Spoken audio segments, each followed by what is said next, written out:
Mira moved carefully through the dry canyon, her boots kicking up small clouds of red dust. The sun above her was large and harsh, burning down without mercy. The planet had no name, just a number, and people only came here to dig for metal. Mira was not a miner. She was a water runner. Her job was to carry clean earth water to remote stations where machines often broke, and miners grew sick from recycled air.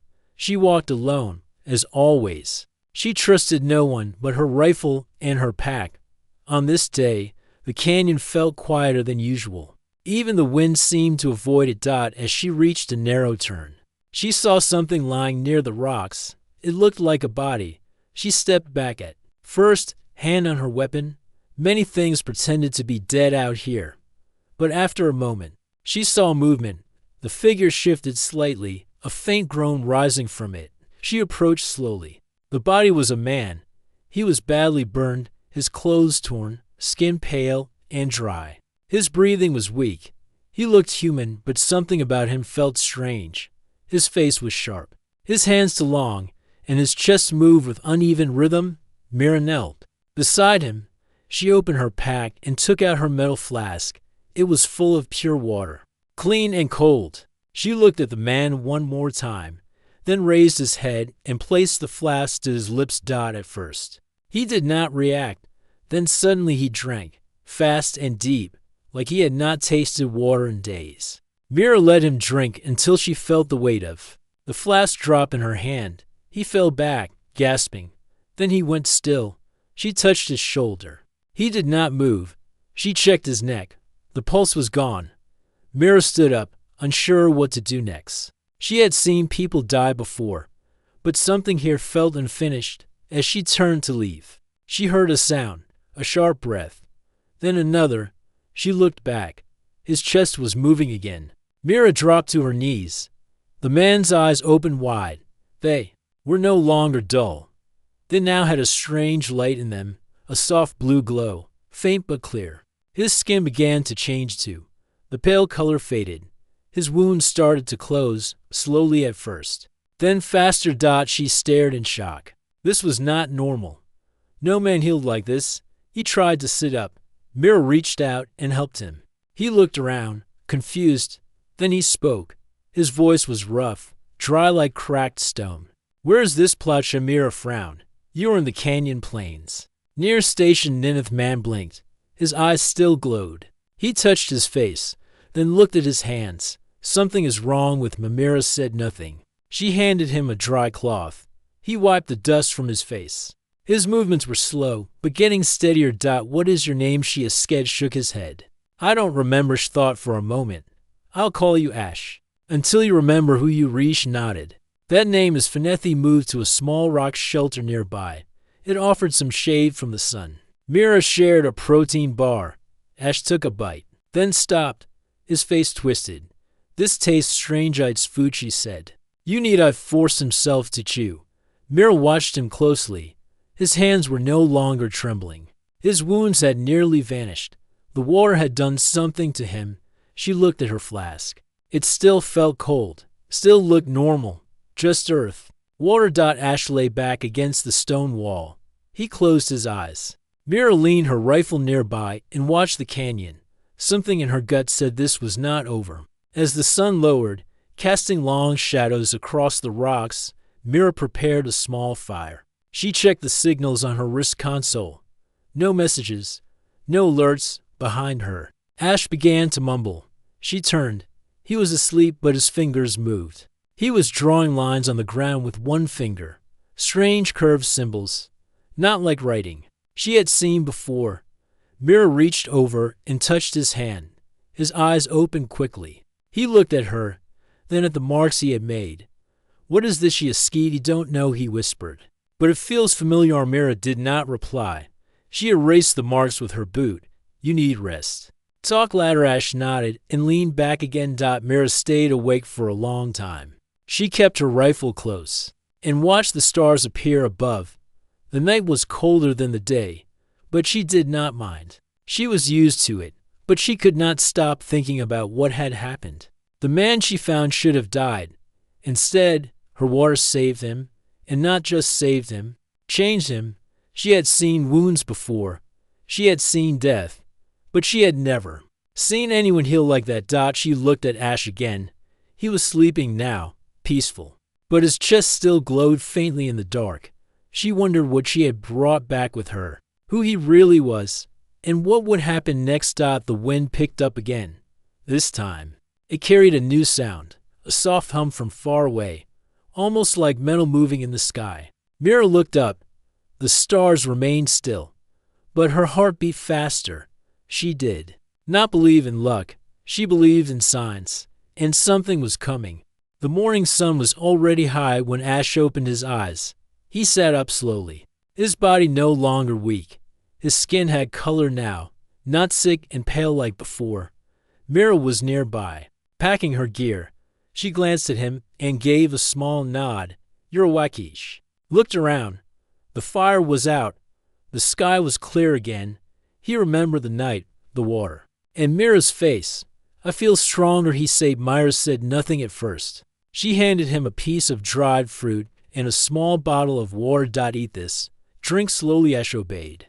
He chewed carefully, trying to understand the taste. His body accepted it, but something inside him still felt wrong. The water tasted like energy, not just refreshing, but alive. "Do you remember anything now?" Mira asked. Dash shook his head. "Only flashes. A ship, a dark place, waking up in pain." Then Yao looked at her with quiet eyes. "Thank you for saving me." Mira picked up her bag. "We need to move. This place is not safe for long." Ash stood without help this time. He walked beside her as they followed the canyon trail. The rocks stretched high around them, casting long shadows. Mira walked fast, rifle on her shoulder, eyes always moving. Ash watched the land. The air felt sharp.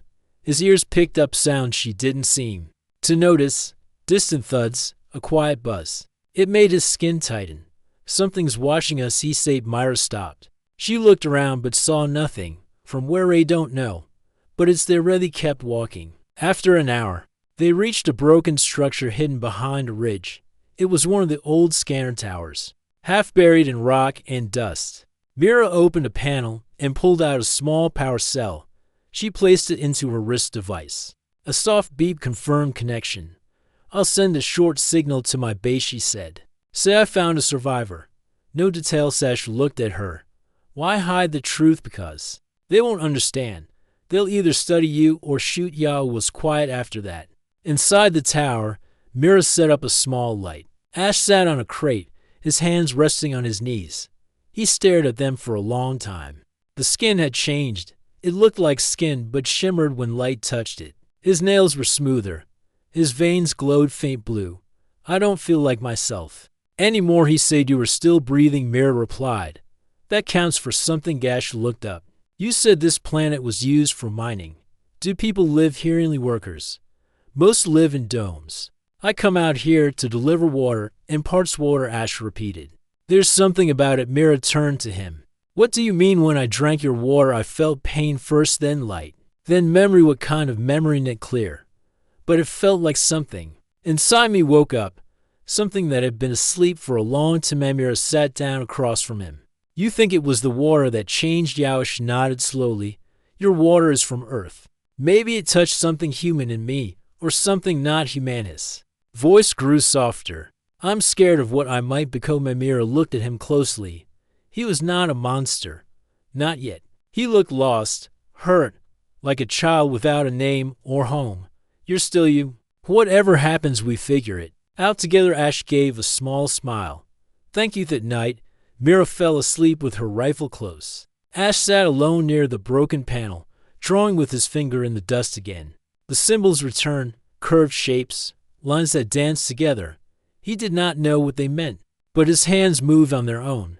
Suddenly he stopped. A chill ran through him. The air shifted. He stood quickly. Mira sat up fast, grabbing her rifle. "What is it that are coming?" "How do you know?" "We can hear them bawl." For Mira could ask more. A sharp hum filled the air. Lights flickered in the tower. A sound like metal scraping echoed outside. Mira moved to the entrance. She pointed her weapon outward. 3 machines walked into view. They were tall and thin, black metal with glowing red lines. Their heads were smooth. No faces, no voices, but they moved with purpose. Ash stepped forward. Mira blocked him. "Stay behind, Methy, are not human," he said. "I don't think they ever where the machines raised their arms." Something lit up in their hands. Mira fired first. The shot hit one in the chest. Sparks flew. It stumbled but did not fall. Ash shouted. His voice shook the walls. The light in his chest pulsed. One of the machines stopped moving. Its lights blinked and faded. The other to turn toward Ash. Mira reloaded quickly. Ash held his hand up. A wave of blue light burst from his palm. The nearest machine cracked open like glass. Pieces flew in every direction. The last one backed away, but Mira hit it with her next shot. It dropped. Silence returned. Mira lowered her rifle, breathing hard. Ash stood still, his hand glowing. "What was that, Mira?" "A skeety don't know," Ash said. "But I didn't mean to do it." Mira walked to one of the broken machines. It was alien, not built by humans. It carried no marks or signs, just metal and strange wires. "They were looking for me," Ash said. "They followed the signal." Mira stared at the pieces. "Then we have to move now." Ash looked at her. "I'm not safe to be around." "You saw what I did." She looked him in the eyes. "You're still you, and you saved me." To the packed quickly. Mira turned off the scanner. No more signals. No more contact. As they walked into the night, Ash looked up at the stars. One of them pulled at his mind. Not a memory, but a calling. He did not know who he was, but someone did, and they were coming. The night wind followed them as they crossed the open land. Mira walked ahead, her rifle ready. Ash walked behind her, quiet, watching the stars. His steps were steady, but his mind was not. Each hour brought something new. His hearing had sharpened. He could hear small rocks falling from cliffs, birds flying far above, and even the beat of Mira's heart. His eyes could now see heat on the ground, like shapes glowing in different colors. But more than that, he felt something growing inside him, a kind of energy. It was strong, wild, and unknown. They reached an old shelter built into the rocks. Mira led him inside. It had no door, just a wide crack in the stone, but it offered cover. "We stay here until sunrise," Mira said. "Then we move again." Ash sat on the ground. He leaned back against the cold wall and looked at his hands. The glow in his veins was stronger now, not just blue, but mixed with silver. He closed his eyes. Images flashed in his head. A dark room, white lights, pain in his chest. Voices speaking a language he didn't know. Mira sat nearby, checking her. Supplies. She had only 2 water flasks left. One was hers. The other had been for Ash. But now she was not sure what it was doing to him. Ash opened his eyes. "Mira, I think your water changed." Mesh looked at him.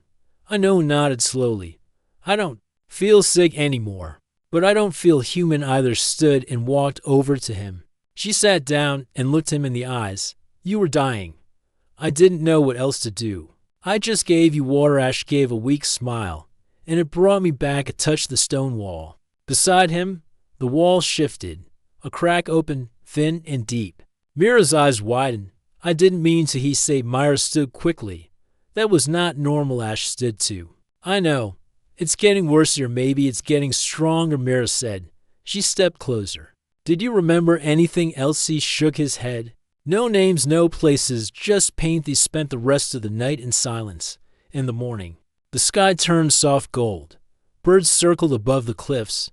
The air was cooler now. They left the shelter and moved across the open land. Hills stretched around them, red and dry. In the distance, smoke rose from a far-out mining site. Mira pointed to it. "There's an old supply station there. We can rest and refill water." Ash followed. With each step, he felt more out of place. His body moved like it remembered things his mind did not. His skin felt stronger, his senses sharper. He no longer felt hungry or tired, but he still felt fear. They reached the supply station by midday. It stood alone near a deep pit. Machines had once worked here, but now it was quiet.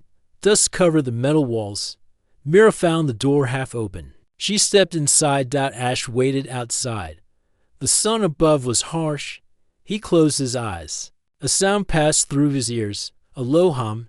He turned and looked toward the east. In the far distance, something moved, a shape in the air, like a ship but without wings. Mira came out with 2 bottles of water and a small bag of food. Found a little supply left, she said. Ash pointed. Something is coming. She followed his gaze. I see nothing gets there, Ash said. I can hear it. Mira didn't doubt him. Not after the machines. Not after what he had done. We leave now, she said. They moved fast, staying low. Mira knew a path through the hills that would hide them. As they climbed higher, Ash paused. Mira, this change, it's not just physical. Stop and turn. What do you mean? You feel like I'm remembering how to do things? Not as me, but as something. Elsa held up his hand. A small light formed in his palm. It spun slowly, floating just above his skin. Then it vanished. Mira stepped closer. Can you control it? Sometimes, he said. But sometimes it controls me. Mira said nothing. She placed a hand on his arm. You're not alone. They reached the top of the hill. Behind them, the flying shape was closer now. It moved without sound, like it was gliding through the air. Mira grabbed her scope and looked through it. It's one of them, she said. Like the machines from Beverich. Closed his eyes. His body tensed. They are not just looking for me. They are tracking the energy. And Mira frowned. So they can follow your powers, Ash said. And if they find others like me, or worse, if they learn where I came from, they may attack Earth next. And we need to make sure they don't find anything. Mira said. They moved again, heading toward the cliffs. Below them was a narrow cave system. Mira had used it before to hide from storms. It would give them time to plan. Inside the cave, the air was cooler. They lit a small lantern. Mira checked the map on her wrist console. There's a calm tower to days east. If we reach it, we can send a warning to Earth. Ash looked at her. And then what? We keep running, or we find out who you really reach. Nodded. His face looked calm, but inside, his thoughts were spinning. The cave walls felt familiar. He touched one gently. A light pulsed beneath the surface, like something hidden inside the stone. What is this place? He asked. An old rock. Mira replied. Nothing special. Ash didn't speak, but he knew she was wrong. There was something deep in this planet, something connected to him. And he had a feeling it was waking up. The cave was dark and cold. Mira sat near the entrance with her rifle across her lap. Ash sat farther inside, his back against the wall. The blue light in his veins had grown brighter. It moved like a soft river under his skin. Mira watched him. In silence, she had traveled this planet for many years. She had seen machines break, miners disappear, storms tear down buildings. But she had never seen anyone like Ash. He was no longer the man she had found in the canyon. He had changed, not just healed, transformed. Ash stared at the stone wall. His fingers traced the surface slowly. Every time he touched the rock, it glowed faintly. Not all of it, only parts. Lines formed where his hand passed, like a hidden map. Waking up. I think this planet is not what it seems, he said quietly. Mira stood and walked over him. She looked at the glowing marks on the wall. What are those? They don't know, he replied. But my hands know how to draw them, like I've done it before. Mira touched the wall too. It felt smooth and warm. She stepped back and looked at Ash. Do you think you were here? Beverich nodded. I think I was brought here.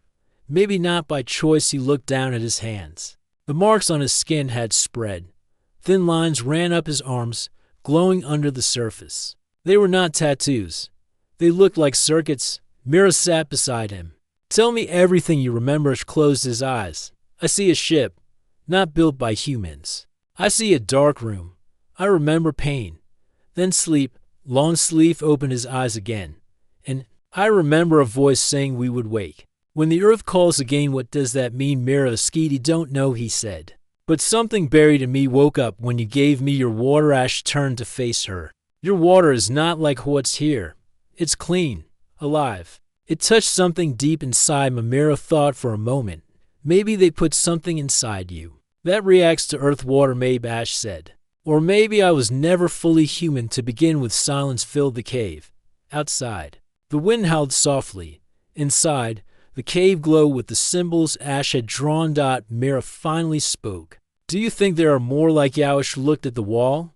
Maybe. Or maybe I was the only one who survived rested for a few hours. Mira slept while Ash kept watch. He did not feel tired. His body no longer needed sleep. He sat with his eyes open, listening to every sound. He could hear the wind, the birds outside, even the soft rhythm of Mira's breath. He was changing faster now. By morning, the marks on the cave wall had spread farther. They connected into shapes, patterns, something like language. Mira stood and stretched. She looked at Ash. His skin had taken on a faint silver shade under the blue light. You still feel like yourself, she Askidi feel everything Ash said. But I don't feel the same. Ash handed him a bottle of water.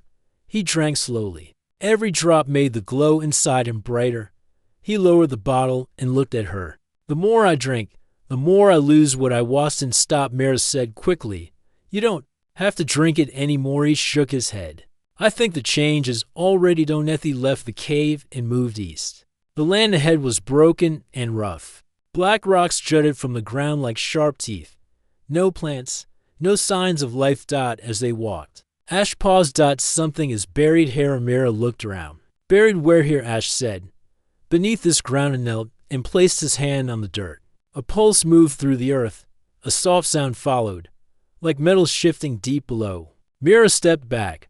What did you do? She stood slowly. I didn't do it.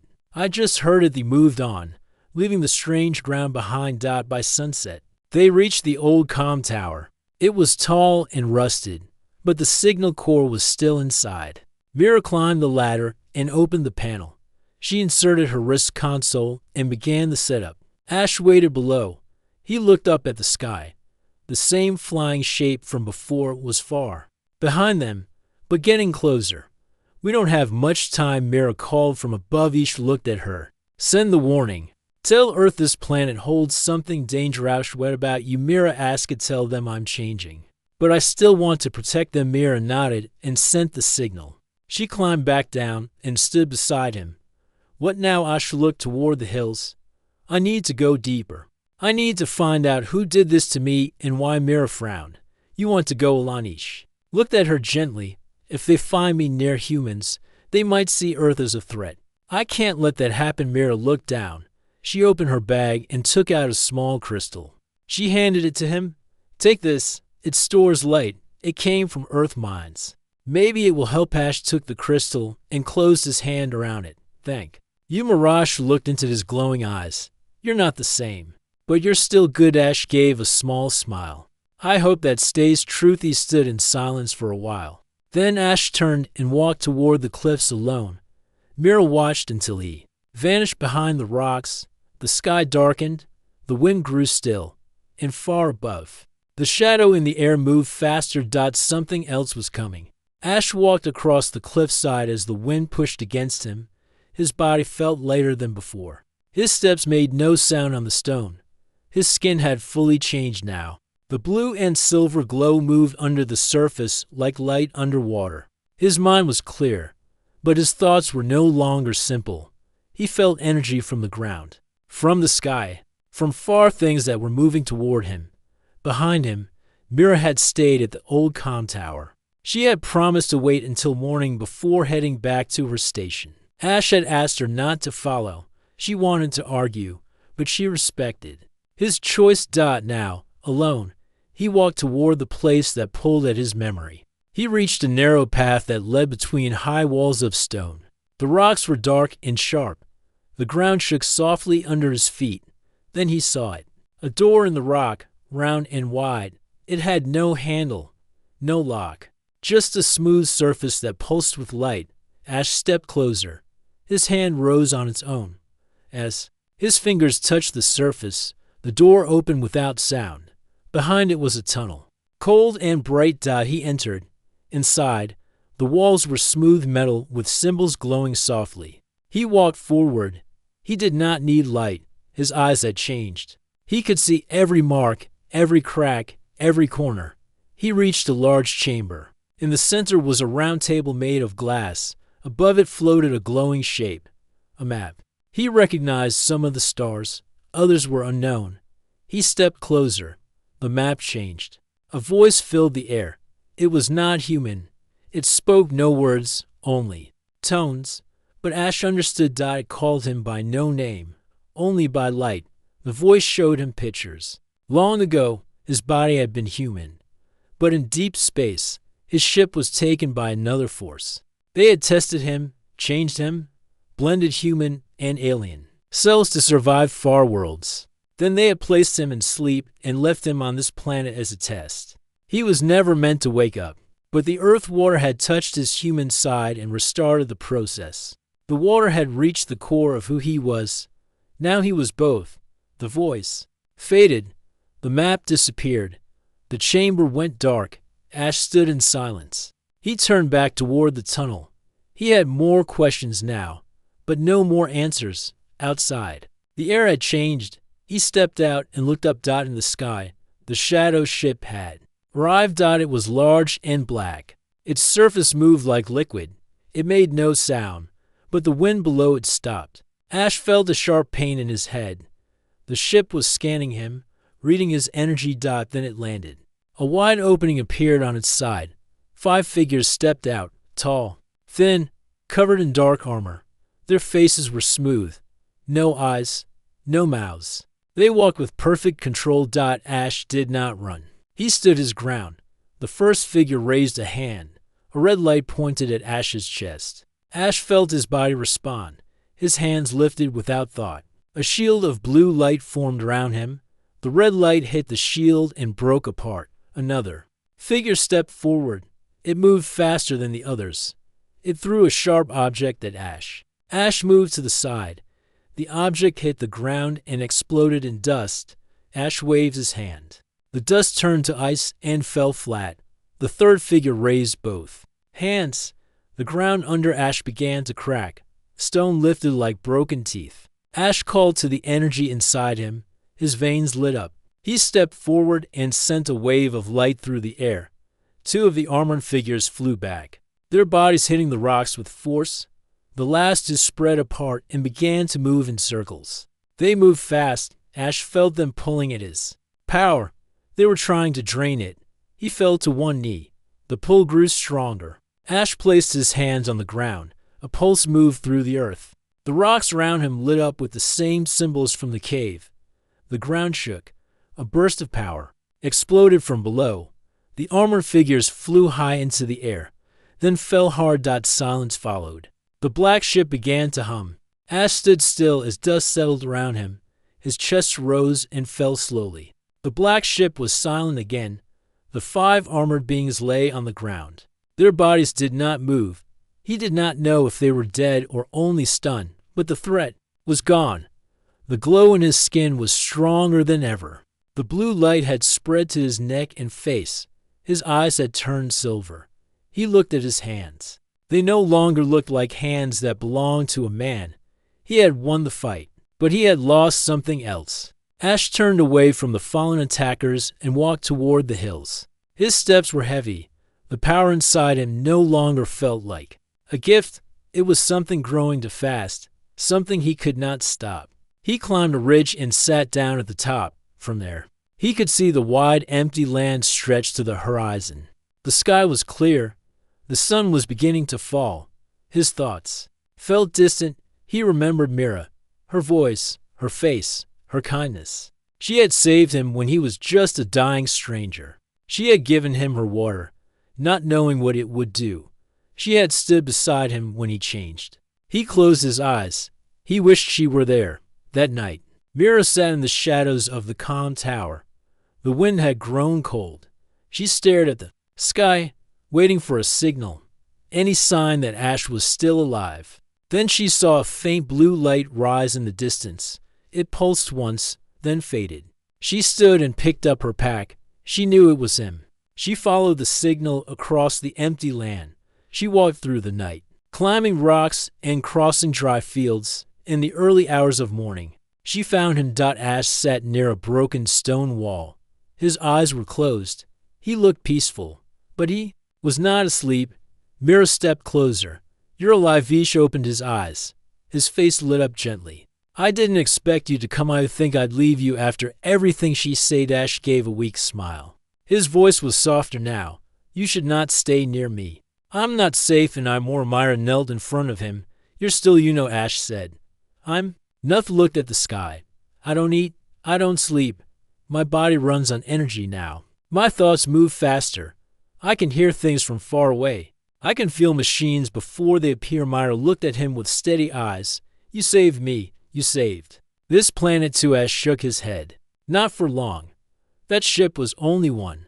More will come. They are watching this planet now. Myra frowned. What do they want to erase? What they started, Ash said.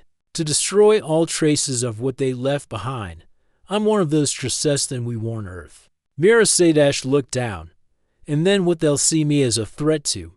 I'm not human now. Not fully. If I stay, they'll study me or fear me. If I leave, maybe they'll be sad. Myra stood and took a small device from her bag. She held it out to him. This stores voice and memory. If something happens to me, this will carry your truth. Ash took the device and held it gently, his glowing fingers reflected off the metal dot. Thank you. Mirage sat beside him. You said something inside you woke up with earth water. What if that same water can help others like Yaosh looked at the horizon? If there are others, they will need help. But I don't know where they'd rather we find them together. Mira said. Ash turned to her. Are you sure? Mira nodded. I'm not afraid of what you've become. I'm afraid of what will happen if you go through this. Lonathy sat in silence for a while. The morning light touched the rocks with gold. Birds flew low over the cliffs. Ash stood slowly. I don't think I can stay on this planet. We Mira a skebcows. The change is not finished, Ash said. I'm becoming something meant to travel through space, not stay grounded. The longer I stay, the more unstable I feel. Myra looked down. Then where will you go? She raised his hand and opened the crystal she had given him. A blue beam shot into the sky. It disappeared into the clouds.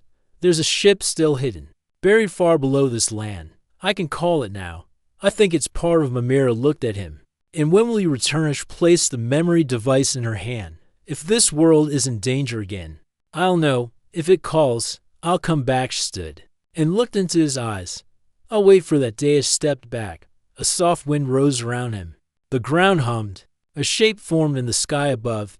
It was round and smooth, silver and silent. A ship, not from Earth. The light around Ash grew brighter. Mira took one step closer. Don't forget what made you human. Ash smiled. I already did once. I won't again. Light lifted him from the ground. The ship took him in without sound. Then it rose into the sky and disappeared beyond the clouds. Mira stood alone, holding the memory device close to her heart. She did not cry. She just waited. And hoped. 5 years passed. The desert winds still swept the rocky plains. Time moved on. But Mira never forgot. Every morning, she climbed the same ridge where she last saw Ash disappear into the sky. She stood with the same small device in her hand, the one that held his memories. She had rebuilt the calm tower. It was stronger now, reaching high above the dunes. Many said it was useless. Earth had no signal from deep space. But Mira never stopped trying. She believed the stars would speak. Again, one evening, while checking the tower's power cells, she heard a low hum in the wind. The sound wasn't natural. It was deep and soft, like a voice calling from the sky. She stepped outside and looked up. The clouds above her began to twist. A beam of pale blue light opened across the sky. A shape emerged. It was smooth and round, silver like polished stone. A ship, silent and glowing, slowly descended toward the earth. People from nearby outposts ran outside. Some pointed.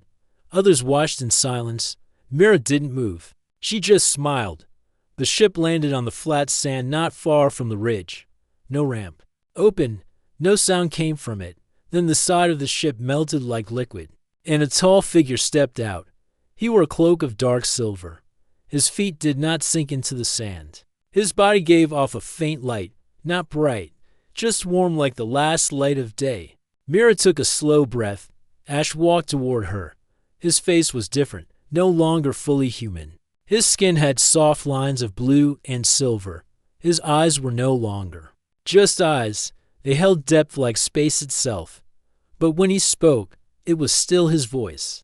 Mirage smiled again. You came back. He told you I would if Earth. Calamira stepped closer. Her hands touched his arm.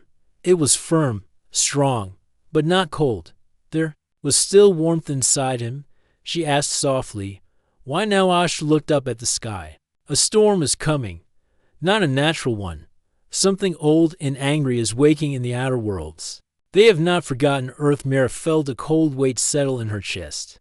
"You mean the ones who made Yaosh?" Nodded. "And they are not alone anymore.